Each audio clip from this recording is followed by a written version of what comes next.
How the government attempted to respond to the wildfire virus seen within The Walking Dead. The Walking Dead series, which kicked off in 2010, details a post-apocalyptic world consumed by the undead, with the show following Rick Grimes as he attempts to make sense of the nightmare he's found himself within, and as the show progresses we gain an insight into the dramatic changes in human behaviour as a result of the apocalypse. However, an area we don't get much of an insight into is the government's response to the outbreak, and what exactly led to the colossal failure in containing the epidemic. Now thankfully there are a variety of spin-off shows which provide more detail into the events that occurred during the early days of the outbreak, and within Fear the Walking Dead we get to see the outbreak unfold from day one, with this granting us further insight into the governmental failings, and mixing this with what we've seen in The Walking Dead regarding the government's response allows for a timeline to be created regarding their efforts to curb the spread of the virus. Now during the first few days of the outbreak we witnessed a number of confrontations between law enforcement and the first cases of the virus, and due to the public's lack of understanding, multiple riots break out in protest to what at the time were deemed as unlawful police killings, and as the rioting grew so did the numbers of infected,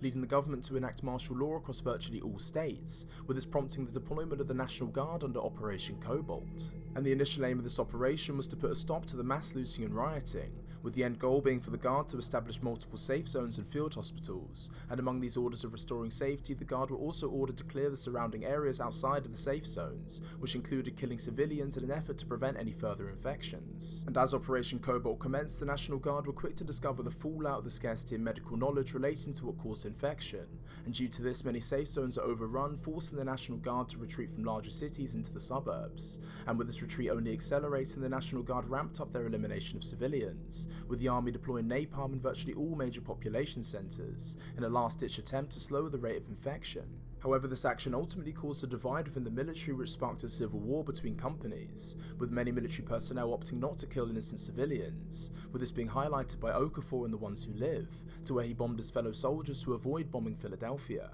And this divide in the army led to differing responses in each state, with the successful napalm strikes being followed up by Marines entering the city to liquidate any remaining survivors, to which many of these militant groups were overrun, and for military personnel like Okafor most of their fates are unknown. However, it can be assumed that these groups were involved in the establishment of the CRM. And with these actions rapidly dissolving the US government, the final orders issued were to an array of nuclear submarines, with these subs being ordered to hit the nuclear button. However, evidently these orders weren't followed either, and from here the rest is history, with the world being plunged into a state of total anarchy. Well, I hope you guys enjoyed, and I hope you guys have a great rest of your day, evening, whatever, and BanMan out.